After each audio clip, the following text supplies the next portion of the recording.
안녕하십니까. 네, 자, 오늘은 해제를 하실 차례입니다. 해제. 자, 기본서 531페이지 보시면 됩니다. 531페이지야. 보시면은 계약의 해제와 해지가 나오죠. 자, 해제하고 해지가 나오는데 해제가 중요합니다. 해제. 해제. 요게 중요해요. 해지는 별로 안 중요합니다. 자, 첫 번째는 해제 사유. 해제 사유. 두 번째, 해제권의 행사. 자, 세 번째로 해제 효과. 자, 이렇게 나눠서 내용을 살펴보도록 하겠습니다. 자, 그럼 먼저 해제라는 게 뭐냐? 해제. 자, 밑에 보시면 개념이 나오고 있습니다. 원래는 계약이 유효였습니다. 유효였던 계약을 일방적 의사표시에 의해서 소급적으로 소멸시키는 것이다. 그러니까 계약을 없애고 계약을 무효로 만드는 게 해제라는 거죠.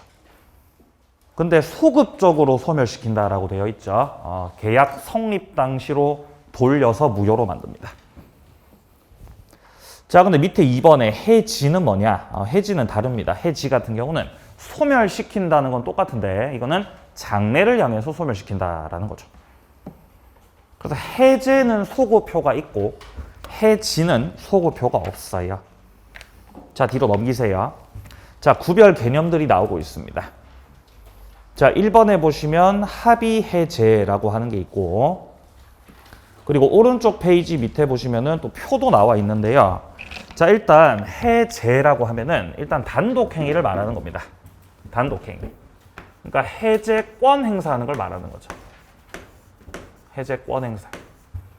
단독 행위로서의 해제를 살펴봤을 때는 당사자가 약정을 해서 정하는 약정 해제도 있고, 그리고 법에서 정하고 있는 법정 해제도 있어요. 약정 해제하고 법정 해제 중에서 뭐가 더 중요하겠어요? 뭐가 더 중요하죠? 법정 해제가 더 중요해요? 왜 법정 해제가 더 중요해요? 빨간 색깔로. 그죠? 빨간색으로 써놨죠. 얘가 중요합니다. 얘가 법정 해제. 자, 그래서 약정 해제, 법정 해제는 뒷페이지에 나오고 있어요. 뒷페이지에. 자, 보시면 534페이지에서 네모 1번에서 약정 해제가 나오고, 그리고 네모 2번에 법정 해제가 나오고 있죠. 자, 일단 약정 해제 같은 경우는 당사자가 약정해서 정하는 겁니다. 특약을 통해서 이러이러한 사유가 있을 때는 계약을 해제할 수 있다. 그렇게 약정을 통해 정하는 겁니다. 자, 지금 박스 안에 보시면 특약 사유 1 보이시죠? 매수인이 양도세를 부담하기로 했습니다. 양도세는 원래 매도인 측에서 내는 거지만 그렇게 매수인 쪽에서 내도록 특약을 했고, 자, 등기 전후에 10개월 내로 양도세를 이행하지 않으면 계약을 해제할 수 있다라고 정해놨죠. 당사자가 그렇게 정했으니까 약정 해제가 되고, 자, 특약 사유 두 번째입니다. 매도인 측에서 다운계약서 작성해 주기로 하고 협조 안 하면 계약을 해제할 수 있도록 그렇게 정했죠. 이런 게 다 약정 해제라는 겁니다. 정하기 나름입니다. 근데 법정 해제 같은 경우는 당사자가 정하는 게 아니라 법률에서 정해놨다는 거죠. 법률에서 정해놨다. 자, 법정 해제 사유는 이런 거예요. 계약을 하였다. 자, 갑과 을 사이에서 매매 계약을 체결했다. 그럼 일단 매매 계약은 일단 유효죠. 일단 유효다. 자, 그러면 매수인 측에서는 대금을 지급하고 매도인 측에서는 목적물을 이전시켜 줘야 됩니다. 목적물 이전시킬 갑에게는 채무가 있는데 갑이 그 채무를 이행하지 않는다. 자, 갑이 이행하지 않는 게 바로 자신이 지고 있는 채무를 불이행하는 거죠. 채무를 불이행한다. 자, 그러면 을의 입장에서는 이미 갑한테 계약금도 지급했고 중도금도 이미 지급했던 상황에서 이제 잔금 지급과 함께 목적물을 넘겨받아야 되는데 갑 쪽에서 목적물 이전시켜주지 않는다. 자, 갑이 잔금 먼저 달라 그래서 잔금까지 다 지급했다. 그럼 을 쪽에서는 이미 이행을 다 했죠. 나는 이행 다 했는데. 근데 갑은 여전히 목적물 이전시켜주지 않는다. 그러면 이게 채무 불이행이라고요. 그러면 을의 입장에서는 갑한테 계속해서 이행을 해달라고 최고하겠지만 갑이 그래도 이행하지 않으면 을은 유효했던 계약을 무효로 만들어야 하고 계약금, 중도금, 잔금 지급했던 거 돌려받아야 되겠죠. 자, 그래서 상대방의 채무 불이행을 원인으로 법에서 인정해주는 해제를 이렇게 법정해제라고 하는 것이에요. 자, 해서 을이 채무 불이행을 원인으로 법정 해제권 행사를 하면 유효했던 계약은 무효가 된다. 그죠? 장래를 향해서요, 소급해서요. 소급해서 무효가 됩니다. 그러면 계약을 체결하지 않았던 것처럼 그렇게 무효로 만들기 때문에 이미 갑에게 지급했던 이 대금을 돌려받을 수 있겠죠. 그래서 추가적인 원상 회복을 청구하는 겁니다.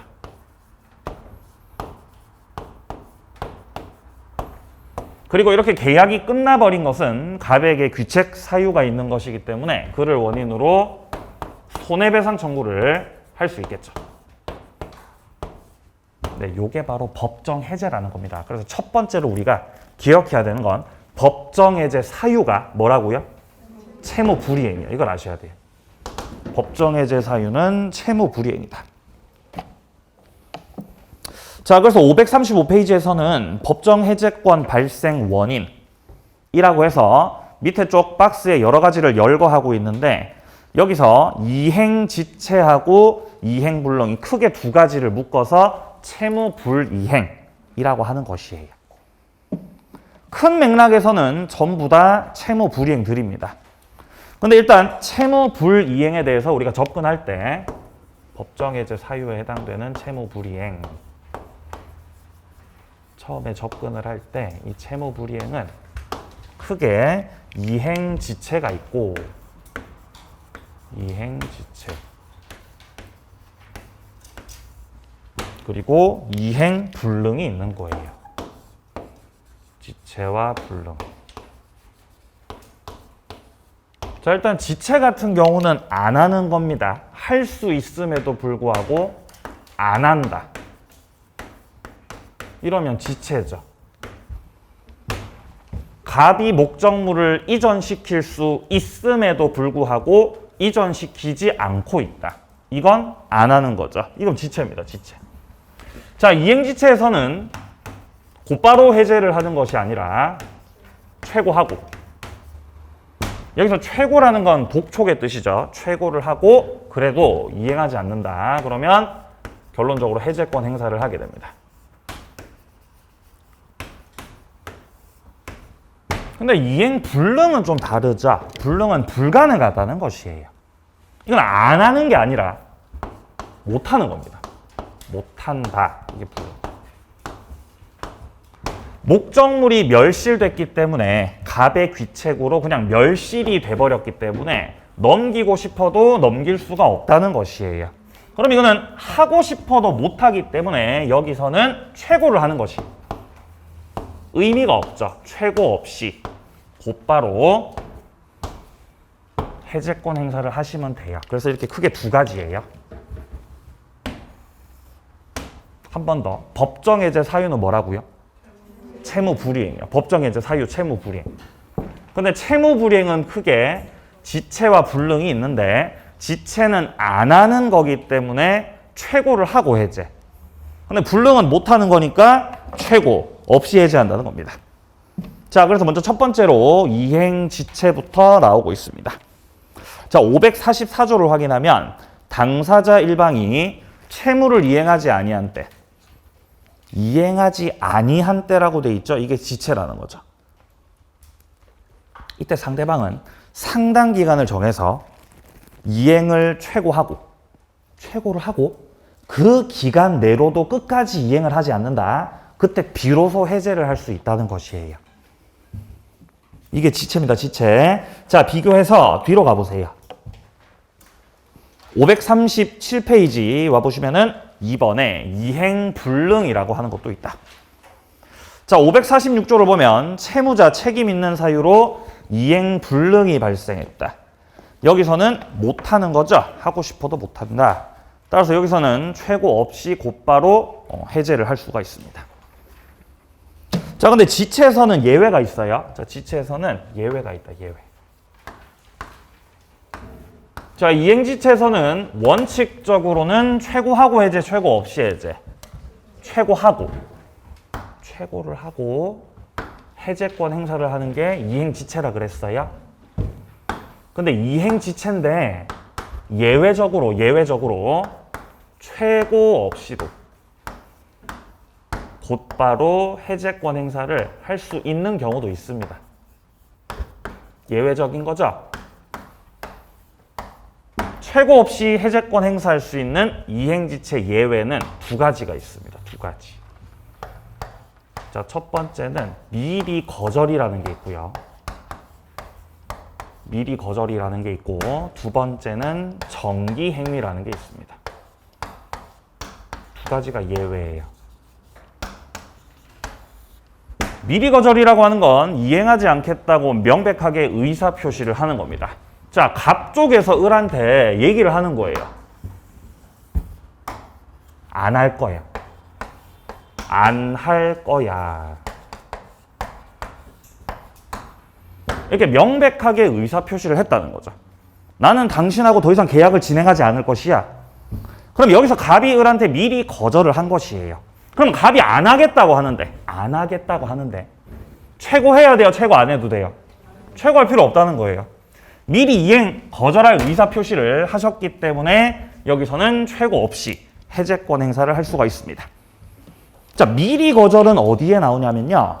535페이지로 돌아와 보세요. 자, 535페이지로 돌아와서 중간에 544조 보시면요. 여기 세 번째 줄 뒷문장에 보시면 채무자가 미리 이행하지 아니할 의사를 표시했다라고 되어 있죠. 이게 미리 거절을 한다는 거죠. 이때는 최고를 요하지 않는다. 미리 거절이고요, 이게. 자, 그리고 정기행위라는 건 뭐냐? 뒤에 나옵니다. 536페이지. 자, 536페이지에 밑에 쪽에 보시면은 양괄호 3번에서 정기행위가 나오고 있죠. 개념, 정기행위란 계약 성질상 일정한 이행기에 이행하지 않으면 목적 달성할 수 없는 걸 정기행위라고 해요. 일정 시점에서 해줘야 된다는 거죠. 자, 예를 들면 뭐가 있냐? 밑에 사례 보세요. 결혼식장의 화환 배달 채무처럼 일정 시기에 이행해야 되는 채무를 말하는 겁니다. 결혼식장에 화환이 가야 되기 때문에 결혼식 시작하기 전에 도착을 해야죠. 근데 결혼식 끝나고 오면 이건 의미가 없다는 거죠. 목적을 달성할 수가 없는 겁니다. 따라서 여기서는 최고를 요하지 않고 곧바로 해제권 행사를 할 수 있어요. 근데 셋째 줄 보세요. 셋째 줄. 주의할 것은 정기행위라도 최고를 요하지 않을 뿐이고 뭐를 요하지 않는다고요? 최고를 요하지 않는다고요. 밑에 줄. 해제의 의사표시는 하셔야 됩니다. 자, 할 필요가 없는 건 뭐를 할 필요가 없다고요? 최고를 할 필요가 없다고, 최고를. 최고는 안 하셔도 되는데 정기행위에서 뭐는 해야 된다고? 해제는 하시라고, 해제는. 해제는 하시오. 라는 거죠. 정기행위였습니다. 자, 이까지가 법정해제 사유고요. 법정해제 사유. 자, 그리고 책을 좀 뒤로 가보시면요. 538페이지 와보세요. 538페이지. 자, 중간에 파랑 색깔 4번에 보시면 미리 이행 거절의 의사 표시를 한 경우가 나와 있죠. 이게 바로 미리 거절을 말하고 있습니다. 자, 개념 첫째 줄에 보시면 일방이 채무를 미리 이행하지 아니할 의사를 명백하게 표시했다. 혹은 채무 이행 제공해도 상대방이 채무를 이행하지 않을 것이 객관적으로 명백하다. 안 하리라는 것이 명백합니다. 그러면 곧바로 해제권 행사를 할 수 있습니다. 자, 밑에 표를 보세요. 표. 최고가 불필요한 경우 나와 있습니다. 최고 불필요한 경우. 자, 첫 번째는 약정 해제입니다. 약정 해제 같은 경우는 당사자가 해제 사유를 정해놨기 때문에 굳이 최고를 요하지 않고요. 그리고 이행 불능 같은 경우는 하고 싶어도 못하는 거기 때문에 최고를 요하지 않죠. 그리고 정기 행위하고 미리 거절은 설명드린 바와 같습니다. 이것들은 전부 다 최고를 요하지 않아요. 자, 여기까지가 법정해제 사유였습니다. 자, 그리고 다시 앞으로 가세요. 계속 왔다 갔다 하네요. 앞으로 가세요. 자, 532페이지로 오세요. 532페이지. 자, 지금껏 제가 설명드린 부분은 해제권 행사, 그러니까 단독 행위를 말하는 겁니다. 단독 행위.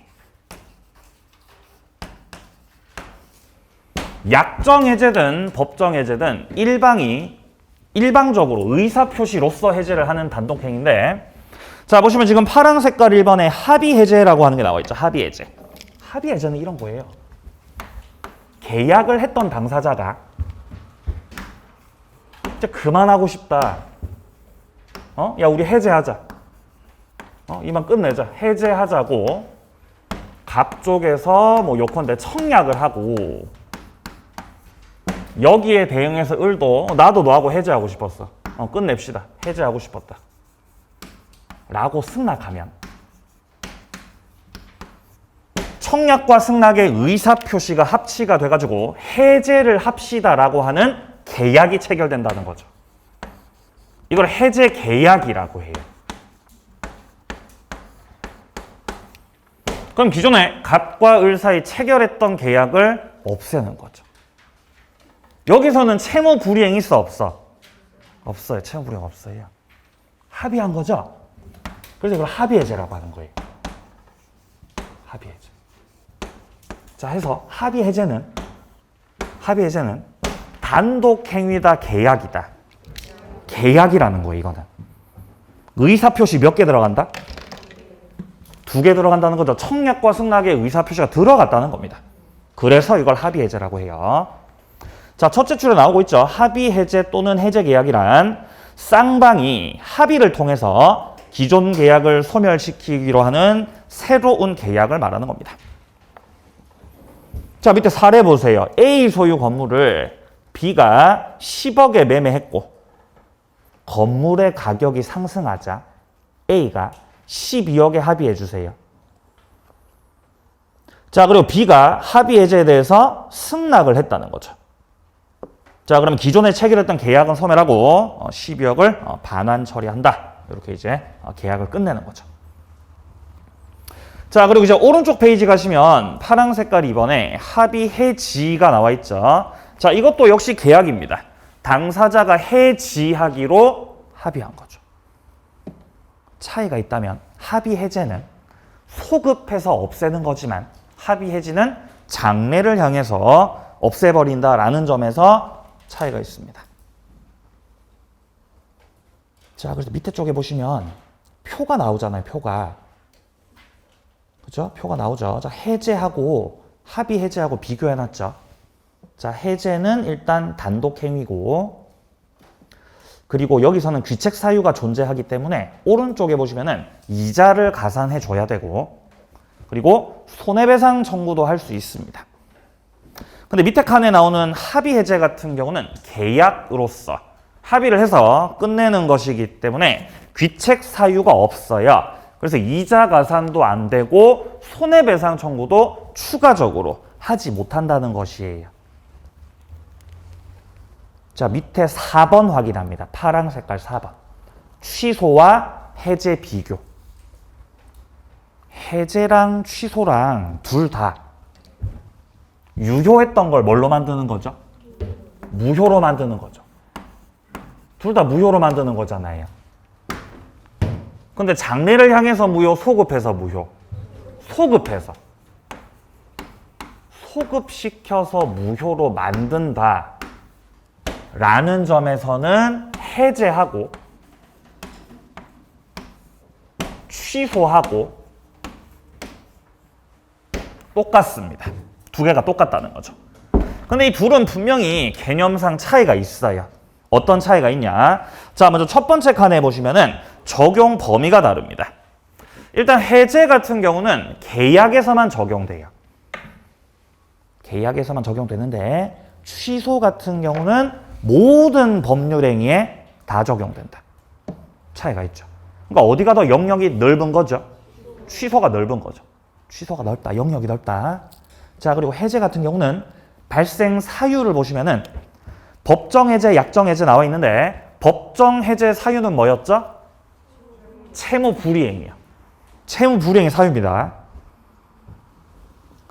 자, 그리고 법정 해제에서는 반환을 할 때 밑에 칸에 보시면은 선악 불문하고 급부 전부를 다 반환해야 된다 그러죠. 이런 걸 뭐라 그러냐면 원상 회복 의무라고 해요. 원상 회복 의무. 자, 근데 오른쪽에 취소를 보면 취소의 사유는 법에서 정해놨어요. 착오, 사기, 강박, 제한 능력.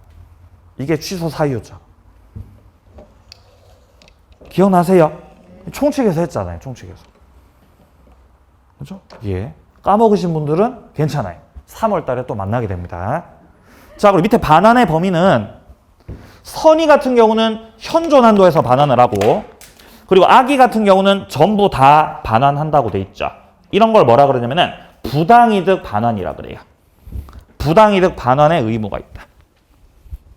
자, 그래서 해제에서는 원상회복이라고 하고 취소에서는 부당이득 반환이라고 하는 것입니다. 자, 이제 해제권 행사로 넘어갑니다. 자, 어디로 가시면 되냐면은 540페이지로요. 540페이지. 해제권 행사. 자, 이 해제권 행사 같은 경우는 그냥 조문 읽고 이해하시면 돼요. 조문. 자, 조문을 읽고 이해하면 된다. 조문. 자, 조문이 두 개가 나와요. 두 개가. 자, 먼저 543조를 봅니다. 1항에 보시면 계약 또는 법률 규정에 의해서 당사자 일방이나 쌍방이 해지 또는 해제의 권리가 있을 때는 그 해지나 해제는 상대방에 대한 의사 표시로 한다. 이게 첫 번째입니다. 상대방에 대한 뭘로 한다고요? 의사 표시로 한다. 의사 표시 하시라는 거예요. 자, 그리고 2항에 보시면 철회하지 못한다라고 돼 있죠. 자, 갑과 을 사이에서 매매 계약을 체결했고 그 매매 계약이 원래는 유효였죠. 유효였다. 자, 근데 갑에 채무 불이행이 있기 때문에 을이 계약을 해제할 수 있죠. 그리고 해제권 행사를 하게 되면 유효였던 이 계약은 소급해서 무효가 됩니다. 그러면 해제권 행사를 해서 계약을 끝냈지 않습니까? 근데 여기서 을이 미안해, 철회할게. 해제했던 거 철회할게. 이거 된다고 안 된다고? 이거 안 된다고요.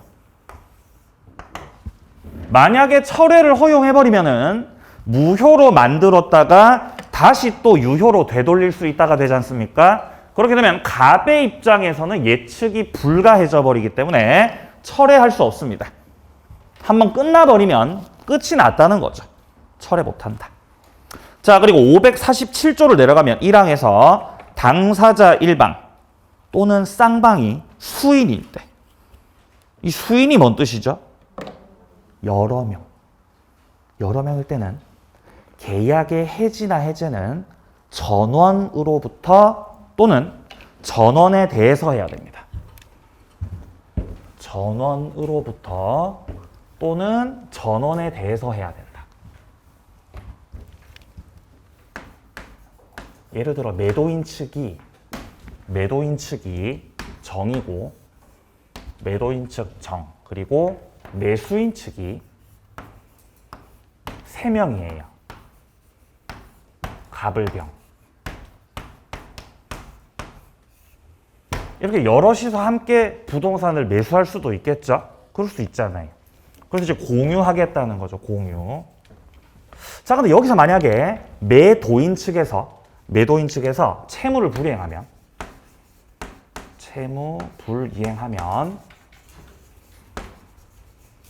지체 같은 경우는 최고하고 해제, 불능 같은 경우는 최고 없이 해제를 할 수가 있겠죠. 자, 어쨌든 이쪽에서 채무를 불이행하고 있으니까 이 매수인 측에서는 계약을 해제할 수 있는 것입니다. 갑이 해제권 가지고, 을도 해제권 가지고, 병도 해제권 가지고, 해제권을 각자가 다 가지고 있는 거예요. 계약 당사자로서. 자, 이때 계약을 해제하고 싶으면은 전원으로부터 해제권 행사를 다 해야 된다는 거예요. 갑도 해야 되고, 을도 해야 되고, 병도 해야 되고요. 다 해야 돼요. 그러니까 해제권 행사를 이렇게 3번 다 하셔야 된다는 거예요. 그래야 해제가 된다는 겁니다. 자, 반대로 매수인 측에서 채무를 불이행했다. 갑을 병 쪽에서 채무를 불이행했다. 그러면 이쪽에서 해제할 거 아닙니까? 이쪽에서 해제. 이쪽에서 해제할 때도 전원에게 해제권 행사를 싹 다 해야 된다는 거예요. 그러니까 해제를 받으시든 해제권 행사를 하든 전원이 행사를 해야 되고 전원에게 싹 다 행사를 다 해야 된다는 거죠. 이런 걸 불가분성이라고 해요. 행사상 불가분성. 자, 그리고 2항에 보시면 전항의 경우에 해지나 해제의 권리가 당사자 1인에 대해서 소멸했을 때, 그러면 다른 당사자에 대해서도 소멸한다. 이런 걸 소멸의 불가분성이라고 해요. 소멸상의 불가분성. 자, 매도인 측이 정이고 매수인 측이 갑을 병일 때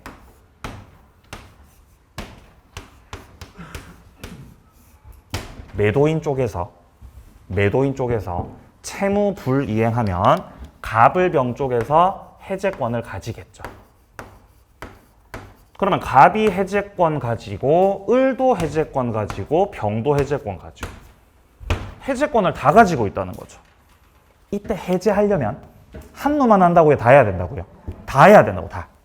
근데 여기서 갑이 해제권을 포기했어요. 그러면 갑이 해제권 포기하면 갑의 해제권이 소멸하죠. 그죠? 갑이 해제권 소멸하죠. 그럼 갑의 해제권이 소멸하면 을하고 병하고 열심히 해제권 행사를 해봤자 해제가 돼, 해제가 안 돼? 해제가 안 돼요. 세 사람이 해제 다 해야 해제되죠. 그러니까 갑의 해제권이 소멸하면 을과 병의 해제권도 의미가 없어진다는 거죠. 다 없어진다는 겁니다. 그러니까 한 사람의 해제권이 소멸하면 나머지의 해제권도 다 소멸해버린다. 이런 걸 소멸상의 불가분성이라고 하는 것이에요. 자, 그리고 우리 책에서 이제 기술하고 있는 내용들은 조문에서 나왔던 걸 그대로 반복하고 있으니까 스스로 읽어보시면 되겠어요. 자, 행사를 지나갑니다. 자, 이제 542페이지입니다. 효과. 여기가 중요해요. 해제 파트에서는 역시 효과가 가장 중요합니다.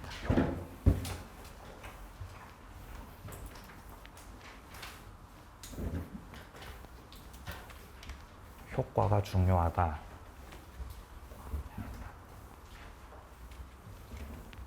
해제권 행사를 하면 소급해서 무효된다 그랬어요. 소급해서 무효. 그게 먼저 첫 번째예요. 첫 번째. 자, 일단 매매계약이 체결됐고,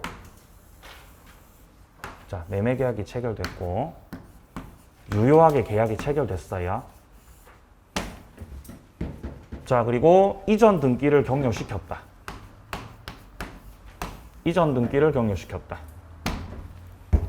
자, 을 쪽에서는 갑한테 계약금 주고 중도금도 지급했다. 대금을 지급했죠. 참 아름다운 모습이죠? 서로서로 줄 거 주고. 근데 여기서 을이 잔금을 지급해야 되는데 잔금 지급을 안 하고 있습니다. 을이 부탁해서 이전 등기는 먼저 받으셨는데 잔금을 안 주고 있어요. 그러면 잔금을 지급하지 않는 게 바로 이행지체죠. 갑이 여기서 최고를 했음에도 불구하고 계속해서 을이 잔금을 지급하지 않는다면 갑은 계약을 해지할 수 있죠. 그럼 여기서 갑이 계약을 해지해버리면 유효였던 매매 계약은 소급해서 무효가 된다. 이게 첫 번째 해제 효과입니다. 첫 번째 해제 효과는 무효가 되는데 소급해서 무효가 된다라는 거죠. 자, 그러면 소급해서 무효가 된다는 건 갑하고 을 사이에서 일단 유효하게 매매 계약이 성립한 때가 있겠죠. 계약이 성립한 때가 있을 것이고, 그리고 그 이후에 갑이 을에게 이전 등기해주고 을이 갑에게 대금을 지급한 때가 있겠죠. 그리고 시간이 흘러서 을이 계속해서 잔금을 지급하지 않으니까 결국 계약은 해제가 된 거죠. 그럼 이렇게 시간의 경과가 있을 때 계약 성립 시부터 이행을 하고 결국 계약이 해제가 된다라는 이런 시간적 경과가 있을 때 해제가 됐고 무효가 될 때 해제권 행사 이후로 무효가 되는 것이 아니라 소급한다는 거죠. 성립 당시로 되돌아간다. 되돌아가서 아예 성립하지 않았던 것처럼 주면 안 되는 것들을 넘긴 것처럼 다 무효로 만들어버린다는 거예요. 그럼 을이 이전 등기 받을 때만 해도 요때만 해도 문제가 없었지만 소급해서 무효가 돼버렸기 때문에 이 부동산 등기 무효가 돼버리는 거예요. 그럼 소유권이 갑한테로 뭐가 된다는 거죠? 예, 맞아요. 자동 복귀한다는 거죠. 오늘 느낌 괜찮은데요? 자동 복귀. 예. 말소 등기 해야 돌아가요? 바로 돌아가요?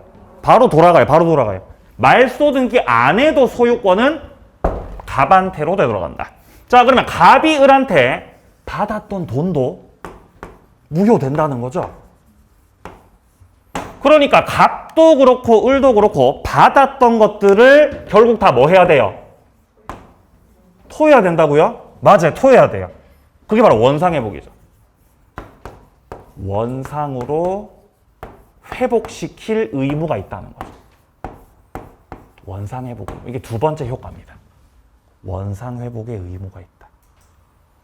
자, 근데 여기서 원상회복의 뜻은 아까 책에서 확인했지만 선의가 됐든 악의가 됐든 안 따집니다. 불문합니다. 선악을 불문하고 받은 것들을 싹 다 돌려줘야 돼요. 받은 것들 전부 반환.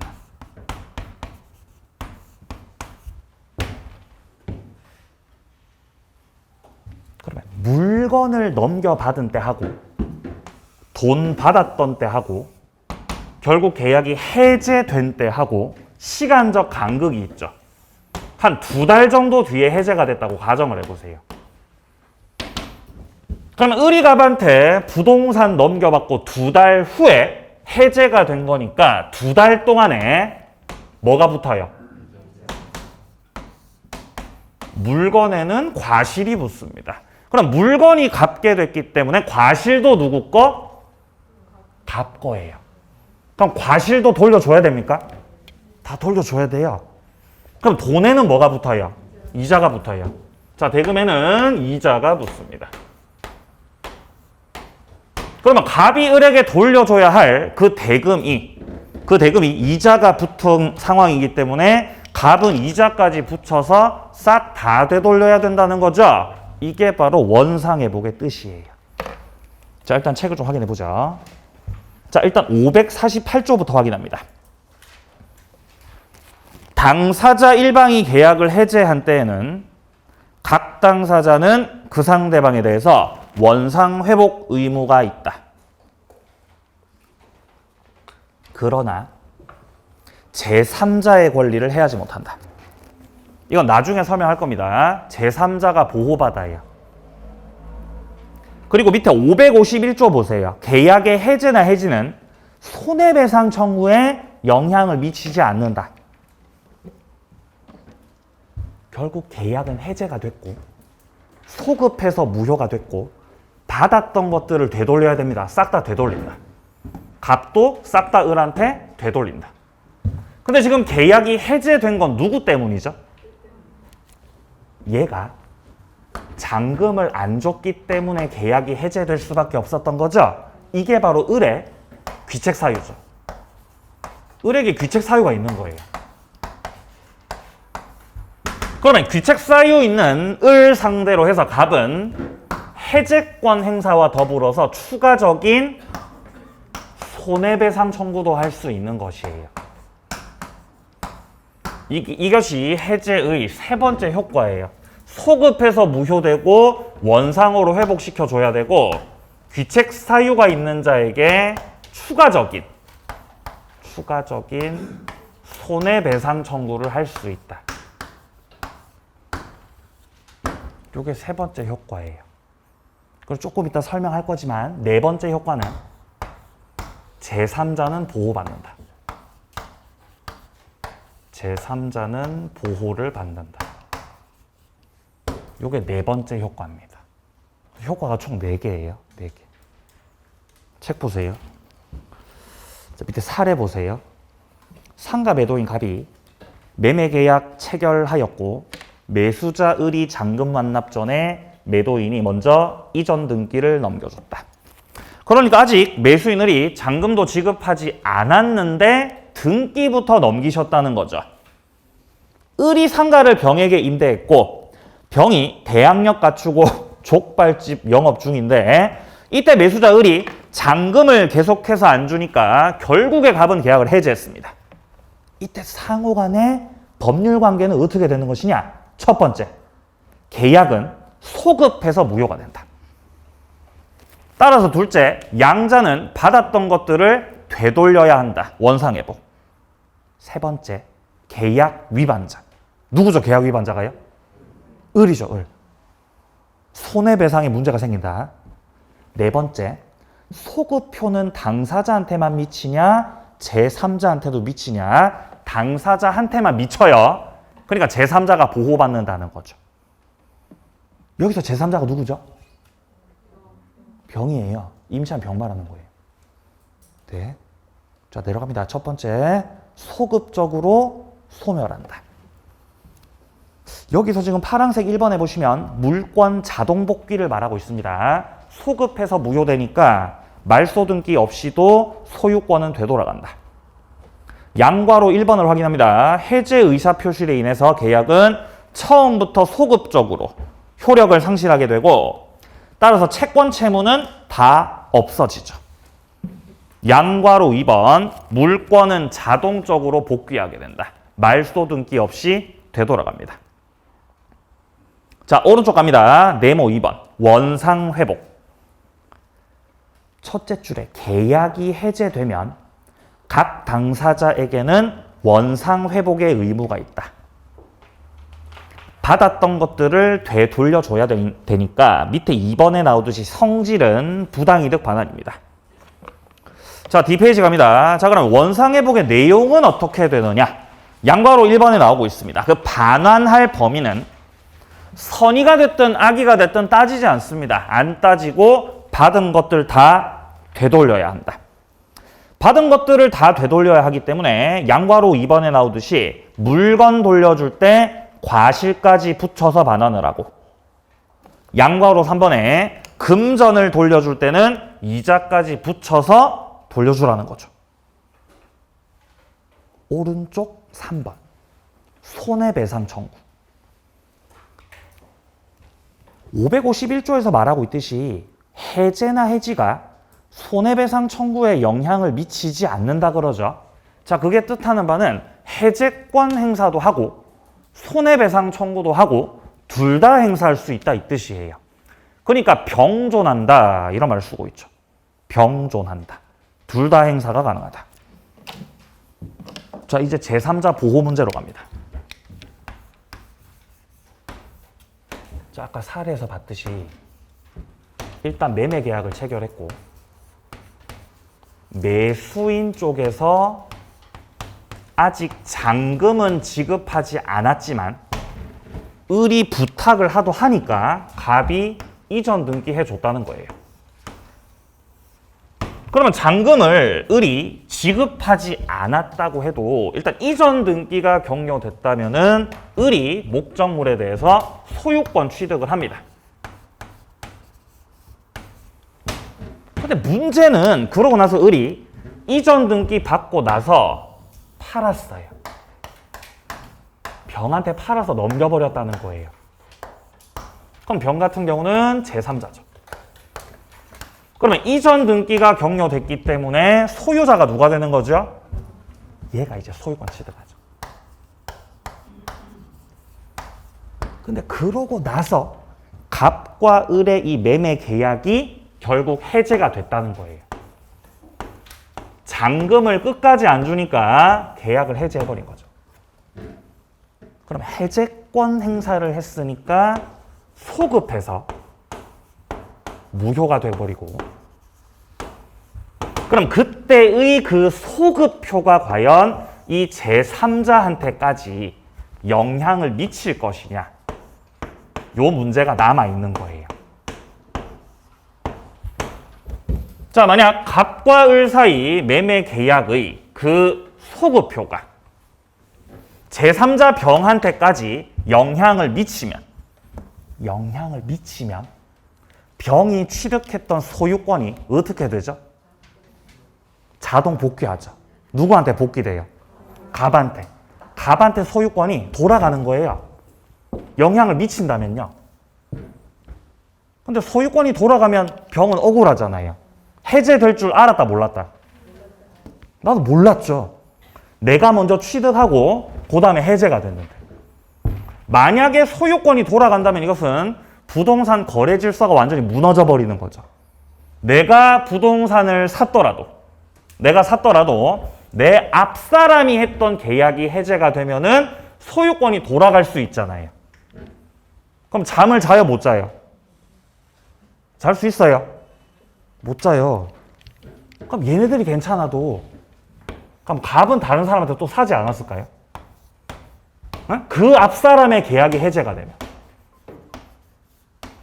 그럼 역시 병이 취득했던 소유권은 돌아가 버릴 거 아니에요. 그럼 잠 못 자죠. 예. 그래서 돌아가면 안 된다는 거예요. 영향을 미치면 안 된다는 거예요. 안 된다. 그러니까 제3자가 보호받는다는 거죠. 해제의 소급표는 당사자끼리, 자, 갑하고 을끼리가 소급표가 있는 것이지 그 소급표를 제3자한테까지 주장하면 안 된다는 거지. 그래서 제3자 보호와 관련된 내용들입니다. 자, 밑에 사례 보죠. 2016년 3월 1일 갑소유 상가를 매매 계약하고 매수인을에게 이전 등기를 격려해줬다. 근데 을이 잔금을 지체하고 있었다. 을이 해제 처리를 망설이던 중 6월 1일자로 을이 병한테 매각했고 이전 등기를 넘겨줬다. 그럼 여기까지 읽었을 때 소유자가 병이라는 겁니다. 그리고 9월 1일자로 갑은 결국 을과의 계약을 해제해버렸다는 거죠. 이때 소급표는 갑과 을 사이에서만 있을 뿐 병한테까지 영향을 미치면 안 된다는 거예요. 동그라미 2번 확인하세요. 해제 소급표는 제3자 권리를 해하지 못한다.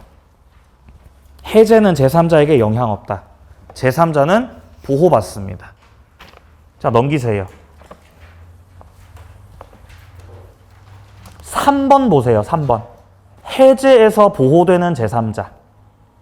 자, 그러면 보호받는 제3자는 누구냐? 양괄호 1번에 나오고 있습니다. 계약의 해제로부터 권리를 침해받지 않는 제3자란 해제된 계약으로부터 생긴 법률적 효과를 기초로 해서 첫 번째, 해제되기 전에 새롭게 뭐를 가졌다고요? 이해관계를 가졌다. 자, 새롭게 이해관계를 가졌다. 자, 그리고 그뿐만 아니고 등기나 인도 등을 통해서 완전하게 권리를 취득했다. 요 두 가지가 보호받는 제3자 요건입니다. 첫 번째 요건, 이해관계를 가졌을 것. 여기서 말하는 이해관계는 을하고 거래를 했을 것 이 말이죠. 거래를 했다. 나는 매매해갖고 사온 거야. 그게 이해관계 맺으신 거죠. 자, 뿐만 아니라 등기나 인도 등을 통하여 완전하게 권리를 취득하였다. 이렇게 두 가지의 요건을 갖추게 되면은 보호받는 제3자가 될 수 있다. 라는 것이에요. 보호받는 제3자. 자, 그래서 두 가지 요건 확인하시고요. 자, 밑에 내려가세요. 양괄호 2번. 해제의 경우에 보호받는 제3자 열거하고 있고요.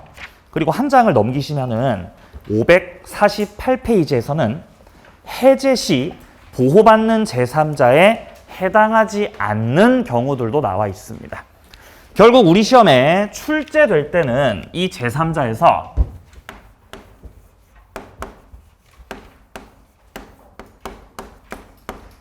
보호받는 제3자, 보호받는 제3자에 해당하는 경우. 자, 그리고 보호받는 제3자에 해당하지 않는 경우. 이걸 두 가지로 나눠서 분류하고 구별할 수 있어야 돼요. 물어보면 이제 찍으셔야죠. 자, 첫 번째입니다. 보호받는 제3자에 해당하는 경우는요. 주로는 등기를 하신 분들이에요. 등기나 인도 등을 통해서 완전한 권리를 취득한 자. 그러면 등기를 하신 분이니까 물론 뭐 100%는 아니지만 대부분 물권자다, 채권자다. 물권자예요. 해제해서 보호받는 제3자는 대부분 물권자입니다. 그럼 여기에 비교해서 해당되지 않는 분들은 등기를 못 하신 분들이죠. 채권자라는 거예요. 보호받는 제3자에 해당하지 않는다. 자, 추가적으로 압류를 들어가시거나 아니면 뭐 가압류 들어가시거나 이런 분들. 압류, 가압류를 들어가신 분들 중에서 보호받는 제3자에 해당하시는 분들은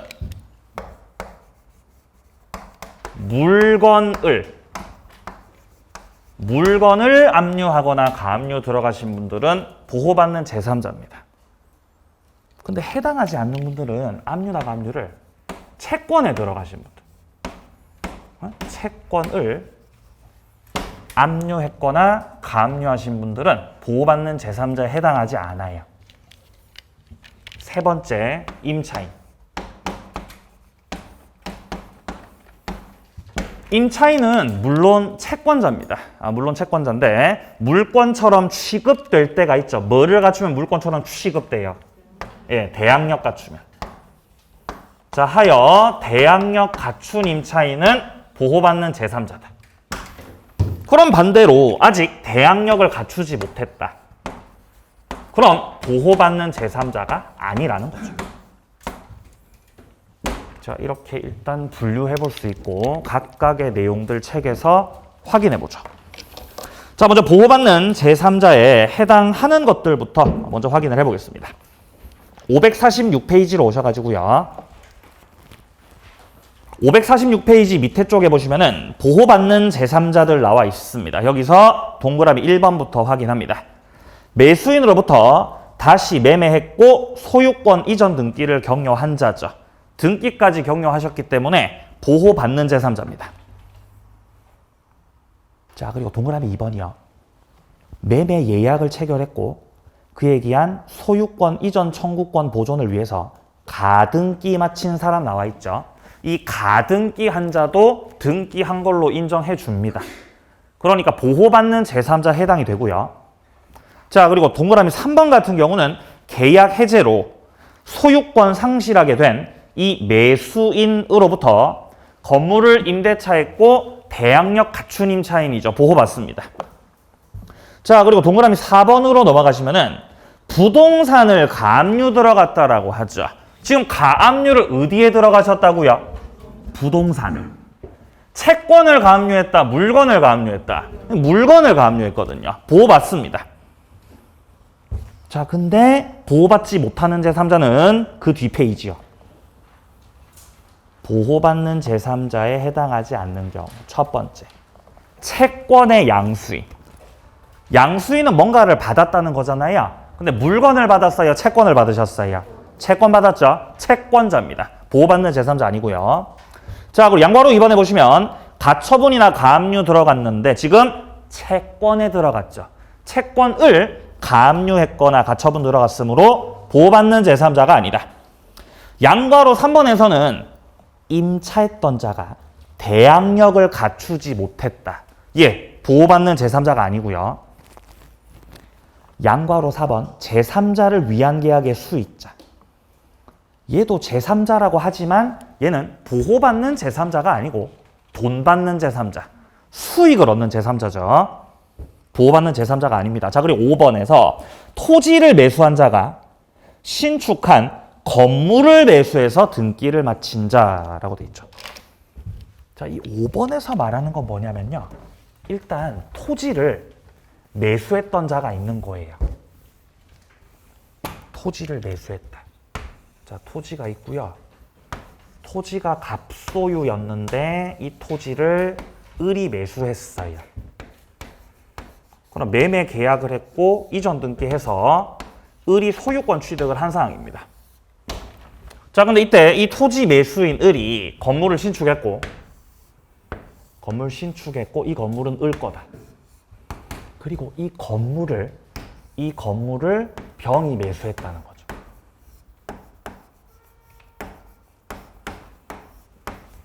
이때 병이 과연 보호받는 제3자겠냐는 거예요.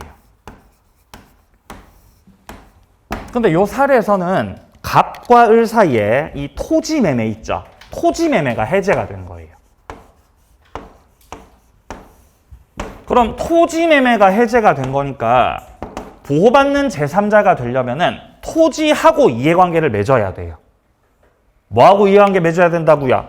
토지하고. 근데 얘는 토지 매수인, 건물 매수인. 얘는 건물 매수인이라는 거예요. 건물 매수인. 따라서 여기서 병 같은 경우는 토지하고 이해관계 맺었다, 건물하고 이해관계 맺었다.